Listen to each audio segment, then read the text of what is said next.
Hello বন্ধুরা, তোমরা সকলে কেমন আছো? আশা করি তোমরা সকলে খুব খুব ভালো আছো। আমিও খুব ভালো আছি। বৃহস্পতিবারের একটা নতুন ব্লগে জয়েস লাইফস্টাইলে তোমাদের সকলকে স্বাগত জানিয়ে এখন 6:00 বাজে। এখন থেকে তোমাদেরকে সঙ্গে নিয়ে ব্লগটা স্টার্ট করছি। দেখতে থাকো, সঙ্গে থেকো, পাশে থেকে, আর ব্লগটা স্কিপ না করে শেষ পর্যন্ত দেখতে থাকো। ওদিকে 5:20 দিকে উঠেছি, উঠে আমার সিঁড়িতে জল দেওয়া হয়ে গেছে, আর ওইদিকে ফুল তোলা হয়ে গেছে। আজ তো বৃহস্পতিবার, দুব্বো টুব্বো সব তুলে গ্যাসটা পরিষ্কার করে ভাত বসিয়ে দিয়ে এসেছি। আর মাছটা ভাবছি পুজো দিয়ে রান্না করব, আর পুজোর বাসনগুলো মাজবো। আর গেটে বিড়াল ওঠে বলে চলো দেখায় কি কাণ্ড করেছি আমরা।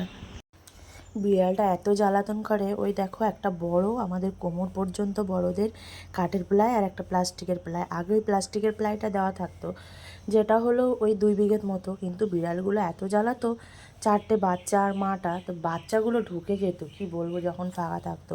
তো ওদেরকে জব্দ করার জন্য অবশেষে ওই কাঠের কোমর পর্যন্ত প্লাই আনা হয়েছে, আবার ওর ওপর দিয়ে ওই প্লাস্টিকের প্লাইটা দেওয়া হচ্ছে। আগে বস্তাপুর মানে দিয়ে পুরো গেটটাকে আটকে দেওয়া হতো ওপর থেকে নিচ পর্যন্ত, গেটের ফাঁক দিয়ে গুজে গুজে, তবুও আটকানো যেত না।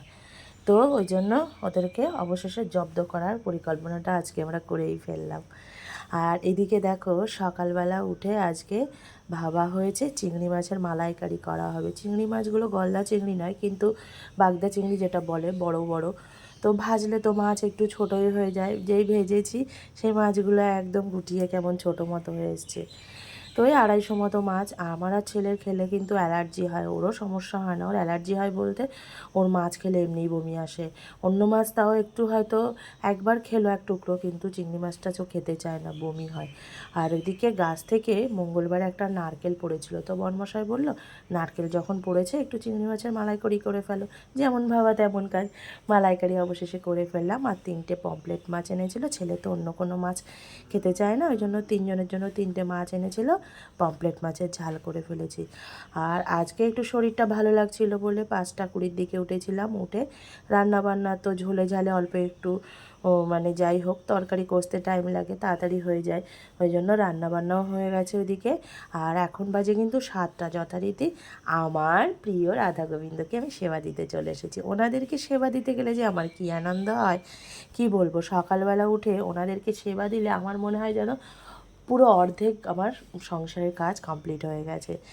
তো আর 8টার সময় ওইদিকে আমি দুটো বাচ্চাকে পড়াই, ওরা আসে, ওদের স্কুল খুললে ওরা 7:30টায় আসে।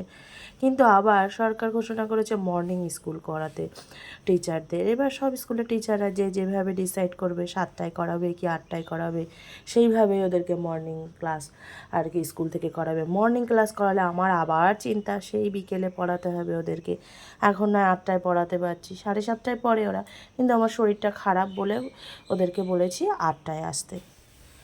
আর এদিকে না হলো রবিবারে তো দশহারা পড়েছে, তো ছেলেকে নিয়ে গরমের ছুটিতে একটু ওর মামার বাড়ি ঘুরে আসা হয়নি। মামার বাড়ি আমার বাড়ি থেকে 10 মিনিটের দূরত্ব।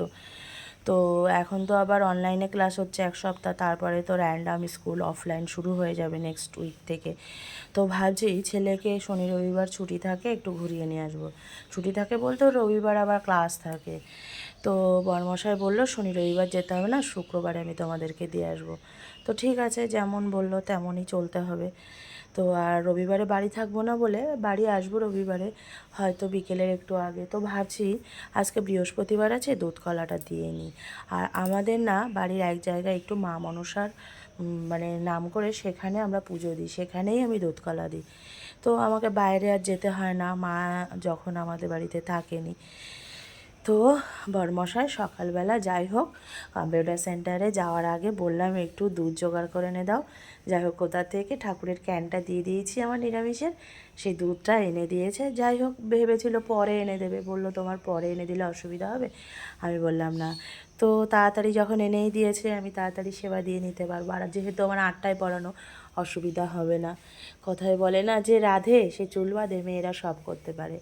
আর অসুস্থ থাকলেও না আমি চেষ্টা করি আমার রান্নাঘরের কাজটা যেহেতু আগে করতেই হবে, সকালবেলা সবাই বেরিয়ে যায়, আর হলো ভগবানকে সেবা দিয়ে নিই। ভগবানকে সেবা দিয়ে দিয়ে সকালে আমার এমন অভ্যাস হয়ে গেছে যে আমি মানে যদি ভাবি যে শরীরটা খারাপ লাগছে পরে রেখে দেবো, সেটা আমার আর হয়ে ওঠে না। ওই জন্য সকাল সকাল ভগবানকে সেবা দিইনি। আর আজকে বৃহস্পতিবার না, আর বড়মশাইকে বলে রাখি, আমি যেহেতু সকালবেলা সেবা দিই না, তুমি আগের দিন একটু শুকনো মিষ্টি এনে রাখবে, কারণ বৃহস্পতিবারে মিষ্টি দেওয়া হয়, আর কলা তো একদম মাস্ট দেওয়া হয়, আর চিড়ে তো প্রত্যেক দিনই দেওয়া হয় একাদশীর দিন বাদে। তো ওই জন্য কালকে গুজিয়া এনেছিল, গুজিয়া আর হলো কলা চিড়ে দিয়ে পুজো দিয়ে নিচ্ছি। আর সব ঠাকুরগুলোকে তো স্নান করিয়ে নিয়েছি। আর আজকে বৃহস্পতিবার, ফুলটা তুলতে একটু দেরি হয়েছে, কারণ দুব্বো টুব্বো লাগে তো। আর লক্ষ্মীনারায়ণের যুগল ফটো আছে, একটা লক্ষ্মী ঠাকুর আছে, আর ধনলক্ষ্মী আছে, ওই জন্য। আর এদিকে আমার বাবা ভোলেনাথকেও কিন্তু তোমাদের সঙ্গে গল্প করতে করতে স্নান করিয়ে যথারীতি গুছিয়ে দেওয়া হয়ে গেছে। আর এই পিতলের বেলপাতাটা দেখতে পাচ্ছ না, আগে আমি কিনেছিলাম দক্ষিণেশ্বর গিয়ে, কিন্তু আমার যখন অসুবিধায় শ্বশুরমশাই সেবা দিয়েছিল না, যাই হোক ফুলের সঙ্গে কোথায় পড়ে গেছে সেটা খুঁজে পাইনি, আবার নিয়ে এসেছি বেলপাতাটা। আর এবার না বাবা লোকনাথের ধামে গেছিলাম চাকলায়, সেখান থেকে বেলপাতা নিয়েছিলাম, কারণ ওই যে চৈত্র মাসে যখন না বেলপাতা ঝরে যায়, তখন ওই একটা বেলপাতা থাকলেই হয়ে যায়, তখন আর অসুবিধা হয় না। ওই জন্য ভাবলাম যখন পেয়ে গেছি একটা বেলপাতা নিয়ে যাই। তো আমার না কোথাও গেলে, ঠাকুরের স্থানে বলো, কোনো মেলায় গেলে, যে চিন্তা করি আমার ভগবানের সংসারে আর আমার নিজের সংসারে কী নেই, সেইগুলো কেনার চেষ্টা করি। তো তোমাদের সঙ্গে গল্প করতে করতে কিন্তু আমার সেবা দেওয়া হয়ে গেছে। এবার যাব দুধ কলা দিতে। আমাদের বাড়ির মধ্যেই, আমাদের ঘরের মধ্যে একটা স্থানে মা মনসার নাম করে বললামই তো দুধ কলা দিই। তো চলো দুধ কলা দিয়ে নিই, পুজো দিয়ে নিই। আবার ওদিকে আমার 8টার সময় ছেলেমেয়েরা পড়তে আসবে, ওদেরকে পড়াতে হবে আবার। তারপরে সোনা বাবার 10টা থেকে অনলাইন ক্লাস হবে। সোনা বাবাকে স্নান করিয়ে দিয়েছি, কিন্তু আবার 10টার আগে ওই যে ওকে খেতে দিতে হবে, এটাই বড় চিন্তা। তো পুজো দিতে দিতে আজকে তো বৃহস্পতিবার, অনেকটাই দেরি হয়ে যায়। 7টায় বসেছি ঠিকই, কিন্তু প্রায় ওই 7টা 40 মতো বেজে গেছিলো। তারপরে বাচ্চাদেরকে পড়িয়েও নিয়েছি, আর এখন বাজে 9টা 40। বাচ্চাদেরকে ছেড়ে পারেই সোনা বাবাকে আর কি খেতে দিতে বসেছি। সোনা বাবা নয়, শুধু আমরা তিনজনই খেতে বসেছি। আর এদিকে সোনা বাবা তো চিংড়ি মাছ দেখলেই আর কি নাক সিটকায়। তো তবুও ওর বাবার সামনে দিলাম, ভয়ে ভয়ে যদি খায়। খেয়েছে, তবুও একটা বমি করে দিয়েছে, কারণ যে যেটা ভালোবাসে না, জোর করে দিলে তো বমি করবেই। আর এদিকে এখন বাজে হলো ওই 10টা মতো। বাটারস্কচের আইসক্রিম ফ্রিজে আনা ছিল, বর্মশাই আমার ছেলের জন্য 4টে এনে রেখেছিল। তো আমারটা এখন খেয়ে নিলাম ভাত টাত খেয়ে উঠে, যেহেতু বাটারস্কচের আইসক্রিমটা এত টেস্ট, কর্নেট ওটা আর কি। তো সোনারটা বললো, মা আমার 2:15 ক্লাস শেষ হবে, তখন খেয়ে নেবো। বললাম ঠিক আছে। আর এখন বাজে হলো ওই 2:30। সোনা বাবার ক্লাস শেষ হয়ে গেছে, তো এখন ফ্রুটসগুলো খেয়ে নিচ্ছি। আমি ফ্রুটস খাচ্ছি, আর উনি হলো আইসক্রিম খাবে, ও বলেই দিয়েছিল। আর ওর ফ্রুটসগুলো ওর সময় মতো খেয়ে নিয়েছে, টিফিন ছিল তখন। আর সন্ধ্যাবেলা ওইদিকে সোনা বাবা 7টা থেকে 8টা পর্যন্ত একটা অনলাইনে ক্লাস করে ইংলিশের, সেটা করে নিল।